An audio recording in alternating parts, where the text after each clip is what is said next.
Dad? Mm-hmm. What's this dish made of? It's stainless steel. Where does it come from? From Tornio, son. Its story begins underground, billions of years ago. You have to add chrome to steel to create stainless steel. And the Outokumpu Kemi mine is the only place in the EU where you can find chromite ore.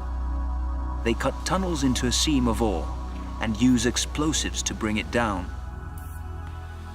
The ore is then crushed at the bottom of the mine and brought to the surface through a shaft 600 meters deep.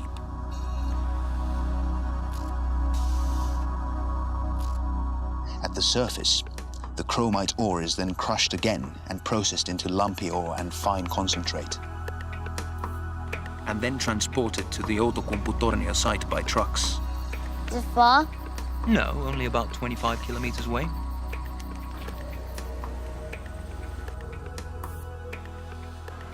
At the ferrochrome works in Tornio, the fine concentrate, coke and other materials is formed into pellets and then mixed with the lumpy ore and other raw materials in the ferrochrome smelter, where they produce molten ferrochrome. When it's at the right temperature, it is poured into ladles. At the surface of the liquid floats a byproduct called slag, which is skimmed off, allowed to cool down and then crushed. What happens to it then? It's used for building roads as a sustainable alternative to gravel.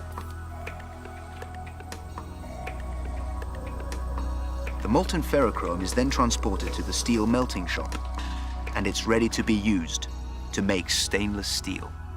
Using molten ferrochrome like this, Outokumpu saves a lot of energy and increases production capacity. Recycled steel makes up most of the raw material used by Outokumpu to make stainless steel. The recycled steel is melted in an electric arc furnace with the other raw materials. How can you melt steel? It must be really hot. Yes, it's over 1,600 degrees Celsius. That's hotter than the magma in a volcano. Wow. The melted steel is mixed with the molten ferrochrome. The alloying is made to create the grade of stainless steel specified by the customer. Final adjustments to the melt are made at the ladle treatment phase. The molten steel is then transferred to a continuous casting machine where the steel is cast and cut into slabs of stainless steel about 14 meters long and weighing up to 26 tons. Each slab is marked with its own code number to identify the order and the customer. The slabs are then moved to the hot rolling mill while they are still hot to save energy. There they are heated back up to 1,200 degrees Celsius and are rolled to reduce their thickness. Their width stays the same, but they get longer and thinner until they become long strips of stainless steel.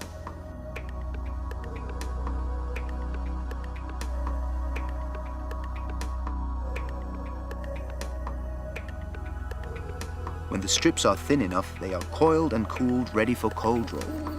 The cold rolling plant operates in 2 buildings at the Tornio site. One is over 1 kilometer long.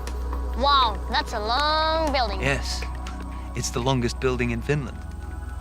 The coils that come from the hot rolling mill are covered in black scale. In the cold rolling plant, stainless steel is uncoiled and passed through an annealing and pickling line.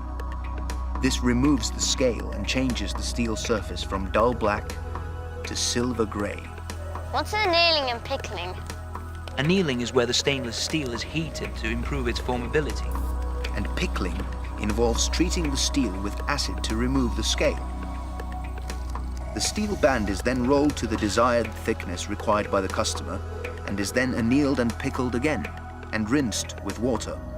After this, the stainless steel goes through a finishing line and the products are then slightly shiny and flat.